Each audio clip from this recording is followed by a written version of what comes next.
Всем хой, с вами Enjoy, и это новый формат Digest Enjoy, первый выпуск.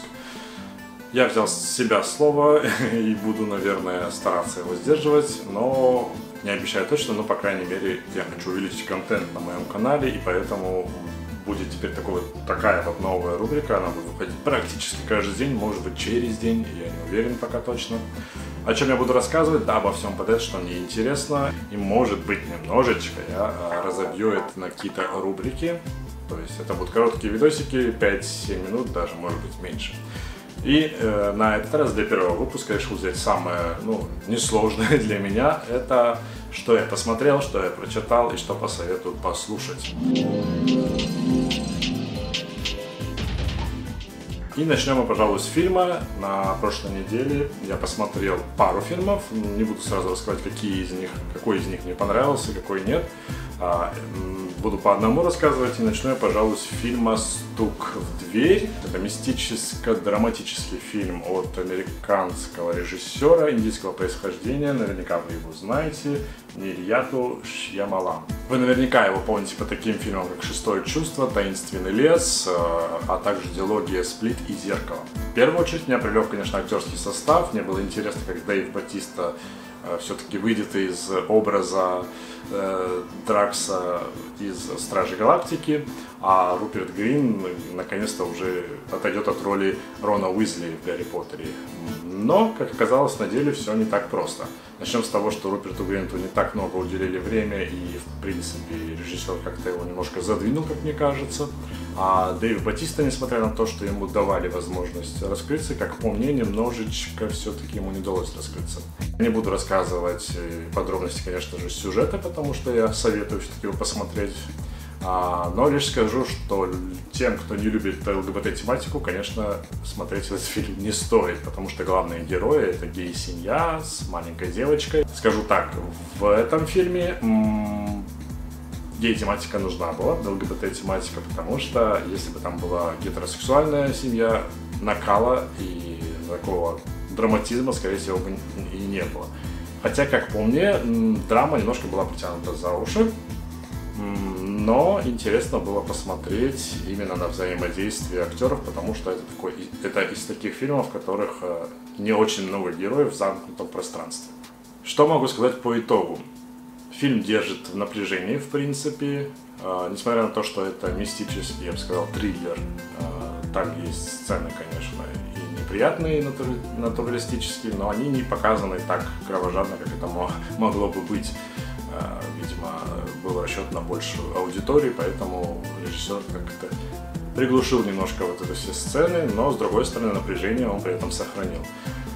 Единственное, что меня смутило, это, конечно, концовка. Мне она показалась не совсем удачной, что ли, скажем так. Я ожидал немножко большего. Но фильм в любом случае заставляет задуматься местами.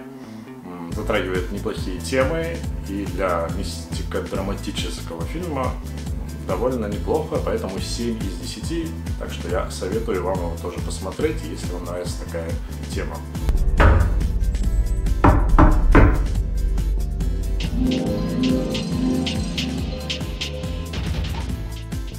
Что бы я посоветовал послушать? На этой неделе, а точнее вчера, вышла новая композиция группы Go-A под названием «Русалочки». Я еще пока ее не наслушался, не расслушал, но, как всегда, в своем стиле. Не такая ритмичная, как до этого, и как на Евровидении у них были треки. Но что меня зацепило, это, конечно же, образ, потому что солистка группы, как вы знаете, сама по себе необычная. И образы у нее были даже на Евровидении такие шаманские, лесной нимфы, скажем. На этот раз вот у нее образ русалки, тоже довольно такой подходящий ей. И клип снят очень качественно, красиво, поэтому, если интересны этнические мотивы и вообще творчество группы, советую посмотреть новый клип «Русалочки».